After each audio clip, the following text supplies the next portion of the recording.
Radio UNAM y la Secretaría de Atención a la Comunidad Universitaria a través de la Dirección General de Atención a la Salud presentan Confesiones y Confusiones, un espacio de salud para los jóvenes.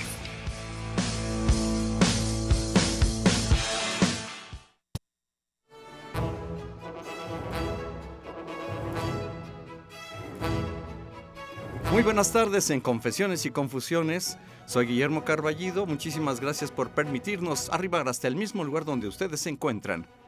¿Qué tal ese entusiasmo? Qué gusto poderles saludar. Todo un equipo de trabajo encabezados por el licenciado Cuauhtémoc Solís Sánchez. Señoras y señores, es un placer poderles saludar. Alfredo Pineda, Itzel Hernández, todo un equipo de trabajo, el licenciado Cuauhtémoc Solís Torres y su servidor Guillermo Carballido, Magdalena de la Cruz Olvera, un saludo muy importante, todo un equipo de trabajo. Estamos de júbilo, de pláceme, porque hoy yo desde este instante le doy un aplauso a nuestra invitada, porque ya todos la conocemos, la doctora Lourdes Quiroga Etienne. ¿Cómo te va, Lourdes? Muy bien, muchas gracias, muy contenta de estar aquí con ustedes y contigo, Guillermo. Pues qué placer poderte saludar. ¿Es lo mismo psicometría y psicométrica? Pues sí, es psicometría, es el área de la psicología que se dedica al estudio y la aplicación de las pruebas psicológicas para medir diferentes áreas de la personalidad, por lo menos inteligencia, personalidad como tal y además organicidad, aunque si el paciente tiene algún problema orgánico o neurológico, deberá, o por lo menos se sospecha de algo así, deberá pasar, además de pruebas psicológicas, irá a neuropsicología o al neurólogo, porque ya es otra área de trabajo. Que son diferentes perspectivas clínicas, Exacto. Si así lo podríamos considerar. Hasta hace poco tiempo son 40 años, porque históricamente 40 años pues es poco. Entonces se pensaba que la entrevista era un don y que los alumnos y las personas podrían entrevistar a otras sin más tener que estudiar nada. Poco a poco nos dimos cuenta de esta enorme falacia y bueno, comenzó a enseñarse la entrevista psicológica. No es lo mismo hacer una entrevista periodística a un artista, por ejemplo, a un político, que hacer una entrevista cerrada o abierta, dirigida o no. No es lo mismo un cuestionario, una anamnesis o una entrevista en psicología. De proceder en los primeros días, 3 o 4 entrevistas serán necesarias para decidir o no llevar a cabo un proceso psicoterapéutico, que es a lo que comúnmente la gente viene con nosotros. Psicoanalítico puede ser, porque al rato hablaremos, el psicoanálisis puede ser una forma de psicoterapia, y luego probablemente se necesite psiquiatría, cosa muy importante en pacientes psicóticos graves, melancólicos, así, de ese tipo de patologías más graves, y por otro lado está el tratamiento mixto, viene a psicoterapia y viene a psiquiatría. Y va a psiquiatría. Ahora, ¿de qué va a depender la decisión del clínico para que hacer una u otra o las dos? ¿Y qué tipo de psicoterapia puede ayudarle al paciente? Va a depender de una buena entrevista. Esto de la entrevista es la parte fundamental en todo encuentro terapéutico. Así es. En este binomio paciente-terapeuta. Exacto. La entrevista es la piedra angular de todo el proceso. Es exacto. De hecho, quien piensa que en los primeros semestres de la carrera de psicología de repente somos un tanto omnipotentes todos y pensamos que, a ver, hazme unas pruebas, hazme un dibujo, hazme esto y aquello, yo te digo tu personalidad, no hay nada más falso. Eso es, digamos, una mala forma de entender la psicología y la psicometría. La psicometría es excelente, pero tengo que tener una buena entrevista, porque eso es lo que verdaderamente a mí me va a hacer clínica, ¿no? Eso, ahí entra la subjetividad, ahí entra que el paciente puede decir A, pero me muestra B, o me dice B y quiere decir C. Ahí entran los lapsus, ahí entra lo metafórico del lenguaje, ahí entra el desplazamiento de la lengua. O sea, hay una serie de cosas. El hablar, que de eso hablaremos también hoy, no es lo mismo. El lenguaje humano no es lo mismo que la comunicación animal, que está dada de una vez y para siempre. En nosotros hay metáfora. en nosotros hay metonimia, desplazamiento del lenguaje, en nosotros hay mentira, podemos mentir, hay los albures, ¿no? Hay doble sentido. Todo esto es característica del lenguaje humano, no del código de comunicación animal. Caray, pues lo que acabamos de escuchar en voz de la doctora Lourdes Quiroga Etienne es precisamente lo que sucede en ese dinámico movimiento de interacción cuando uno está frente al profesional, en este caso de la salud mental del mundo. ¿Qué es psicoterapia? Psicoterapia es un proceso clínico que debe desempeñarlo un profesional precisamente con la habilidad y la destreza para llevar y el conocimiento para llevarlo a cabo. La psicoterapia no la puede llevar a cabo cualquiera. Eso es algo que tiene que quedarle muy claro al público, porque no se trata de hacer 3 meses o 5 meses o varios fines de semana de algún proceso de abordaje, pues así para entrevistar a las personas o para tratar de comprender problemas o volverse tal vez consejeros rápidamente en unos cuantos meses. El proceso de psicoterapia requiere de un clínico profesional, psicólogo, psicoterapeuta después, ese es el posgrado. Luego hablaremos de que hay distintos tipos de psicoterapia. Uno puede ir a psicoanálisis, a terapia racional emotiva o cognitivo-conductual o a logoterapia, hay muchos. Entonces, la cuestión es saber con quién voy, un profesional serio, y también que la corriente a la cual se adscribe dicho profesional sea una corriente reconocida y seria. No se trata de que, como algunas personas inventan una serie de métodos y a partir del invento de cada quien, sin más fundamentación teórica, ni bagaje clínico, ni bagaje sin ningún conocimiento, yo diría así, se lanza, porque es como un brinco al vacío, a tratar de entender los problemas del otro y conocerlos y decir desde su lugar qué debería de hacer el otro. Entonces, esto, más que un bien o más que una ayuda, puede producir un efecto completamente negativo. Eso es lo primero que tengo que decir. Entonces, es un proceso clínico en el cual el paciente debe ser el primero en desear comprender su mente, transmitir al clínico lo que le está sucediendo para que éste, a su vez, busque comprensión y entendimiento. Ya desde el momento en que estoy diciendo que estamos hablando de afectos y de problemas mentales, estoy segura que más de uno de nuestros radioescuchas está diciendo eso es subjetivo. Y yo les diría, claro que sí. Nosotros somos, si nos definimos como ciencia, una ciencia de la subjetividad, porque tratamos con un sujeto subjetivo, no con un objeto o una cosa que para entenderla o para estudiarla la alejo. Por ejemplo, si quisiera estudiar la mesa en la que estamos ahorita apoyados, yo la limpio, la cubro, la pongo detrás de una pantalla quizá y la miro con microscopios y veo de qué está hecho, su contenido, lo que sea. Aquí no hay de otra más que acercarme a la subjetividad del otro y después, o a la par, mejor dicho, tratar de ir comprendiendo ciertamente desde mi subjetividad. Pero eso no me quita que yo requiera de preparación y academia para poder comprender. O sea, no es nada más un consejo así como lo que dicen comúnmente la gente o las revistas no profesionales de humano a humano. No, en realidad tengo que tener un bagaje académico grande para tratar de comprender algo de lo humano, ni siquiera es que comprendo todo lo humano, para poder entender algo de esa persona que viene conmigo y que en conjunto, yo diría así, porque ella sí conoce cosas de sí, pero no sabe que las conoce desde el punto de vista psicoanalítico, lo inconsciente está ahí y el paciente ahora sí que no sabe que sabe, saldrá este conocimiento de su ser en un lapsus, en un sueño, en la asociación libre.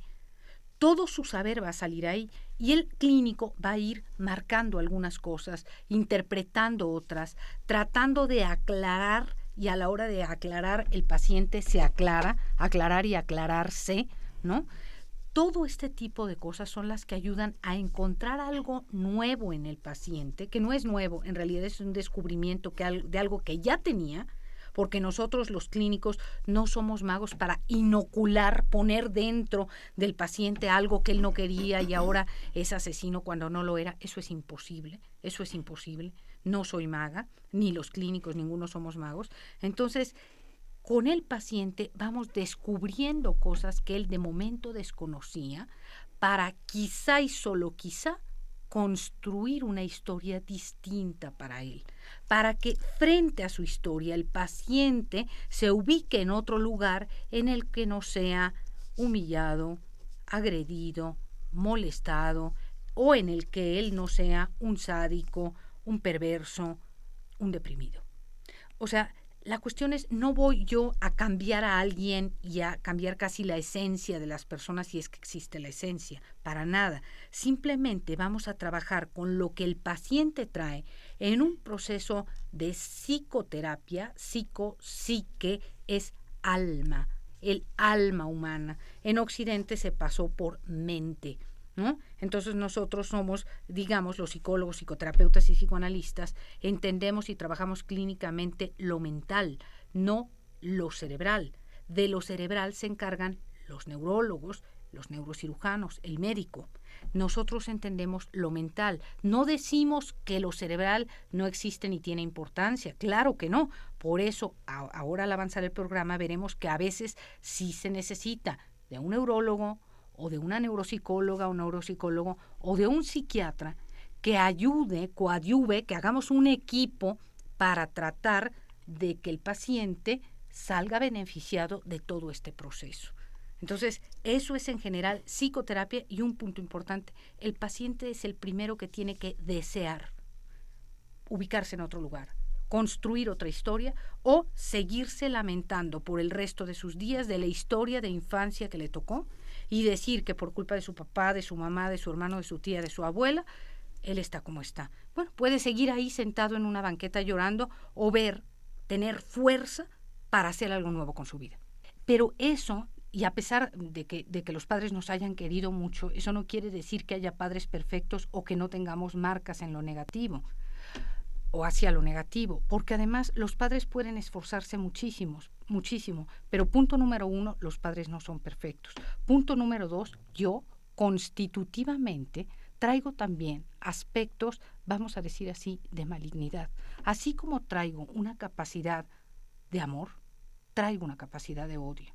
Así como amo y quiero abrazar, así también a veces odio y quiero tragarme al otro.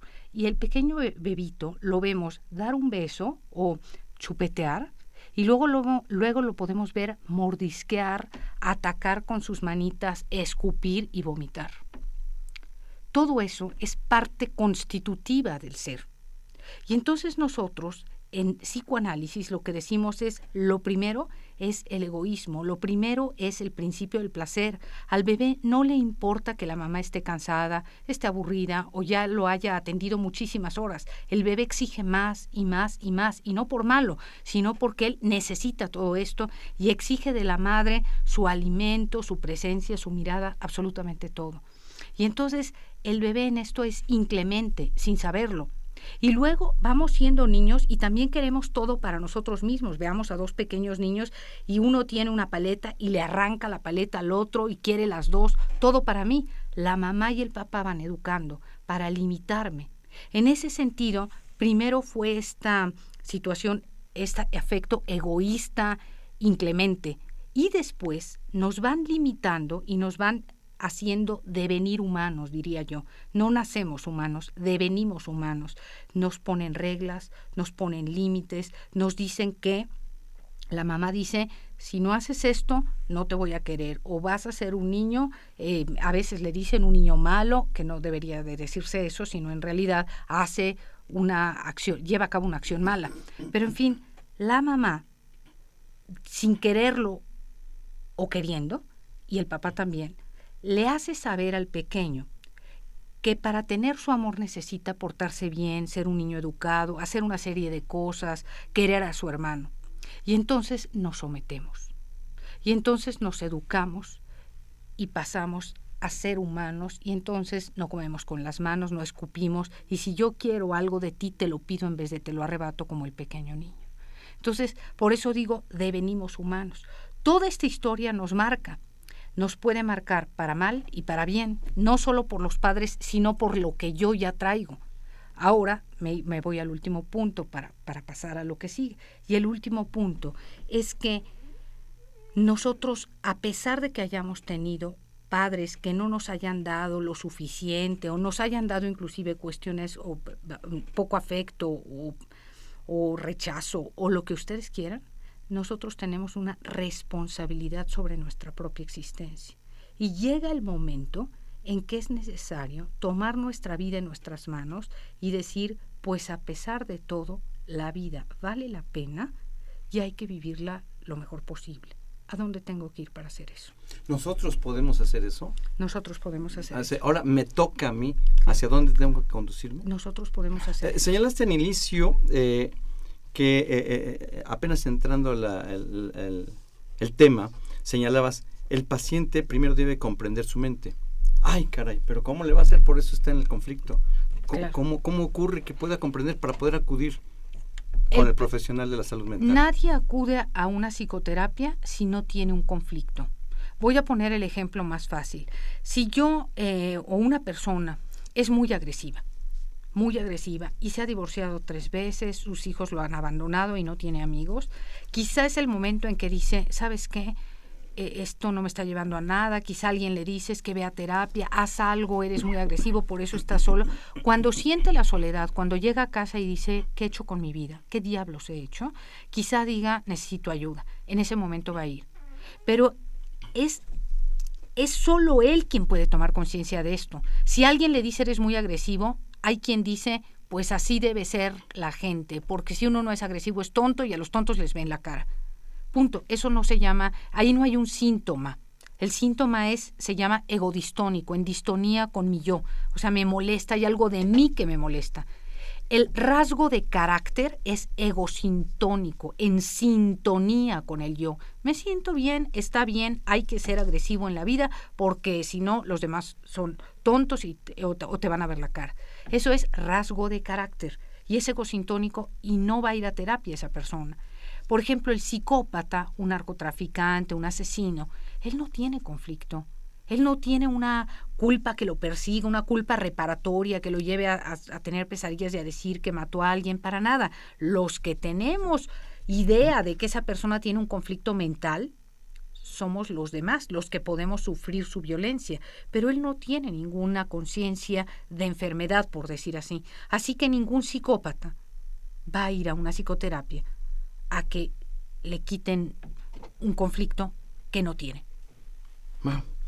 Bueno, pues vamos a darnos cuenta de esto, pero no es, señalas, para que uno pueda acudir y comprender su mente, señalas, necesita estar viviendo y darse cuenta que tiene un conflicto. Así es. Se da cuenta. Ahora, lo segundo, y que tú señalabas hace un momento también, para poderse someter o acudir, más que someterse, acudir a este proceso psicoterapéutico, tiene primero, así lo señalaste, primero tiene que desearlo. Así es. O sea, no es que, mira, te traigo y debes de oír a la doctora. No, ¿cómo? Primero el paciente tiene que desearlo por sí mismo. Exacto. No es que lo empujen y ahora aviéntate y métete ahí a ver cómo le haces. No, el paciente por sí mismo primero tiene que desearlo, así lo señalabas. Exactamente. Y además dijiste algo muy importante, no es te empujo, métete y tienes que escuchar a la doctora. No, es que la doctora no tiene nada que decir. Quien tiene que decir algo es el paciente, ¿no? Exactamente. Pues bueno, este es el programa de Confesiones y Confusiones.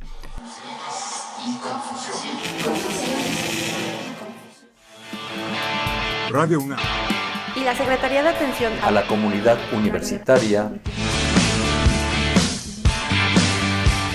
a través de la Dirección General de Atención a la Salud presentaron Confesiones y Confusiones. Un espacio de salud para los jóvenes.